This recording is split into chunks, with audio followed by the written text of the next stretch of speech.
Manado dan sekitarnya, hingga informasi mancanegara akan kami hadirkan untuk Anda.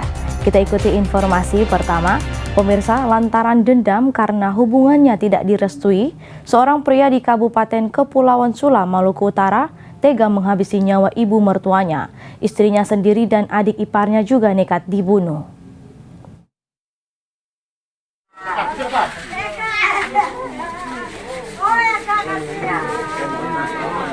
Inilah detik-detik warga dan petugas setempat mengevakuasi korban pembunuhan di Desa Rawa Mangoli, Kecamatan Mangoli Utara, Kabupaten Kepulauan Sula, Maluku Utara.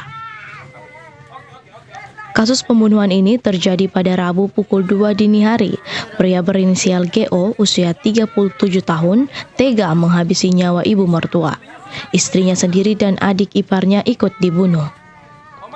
Pelaku diduga kuat pakai sajam menebas ketiga anggota keluarga sekaligus secara berkali-kali hingga tewas bersimbah darah. Berdasarkan laporan yang diterima Kabid Humas Polda Maluku Utara, Kombes Pol Mikael Irwan Tamsil, menyebut motif pelaku nekat membunuh korban karena menyimpan dendam hubungannya tidak direstui oleh ibu mertua. Setelah kejadian, tim gabungan Polsek dan Polres segera melakukan pengejaran terhadap yang diduga pelaku, dan sore sekitar pukul 17 atau 18 kemarin sudah dilakukan penangkapan terhadap yang diduga pelaku, dan ternyata pelaku tersebut adalah suami dari korban M.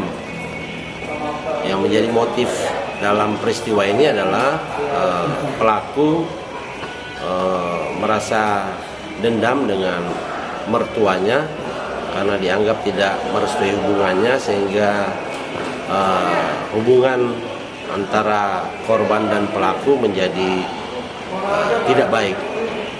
Pelaku yang melarikan diri di desa seberang usai melakukan aksi kejahatannya berhasil ditangkap oleh tim gabungan Polres dan Polsek setempat pada Rabu sore dan hingga kini telah ditahan. Dari Maluku Utara, Opik Syarifuddin melaporkan untuk Kawanwa TV.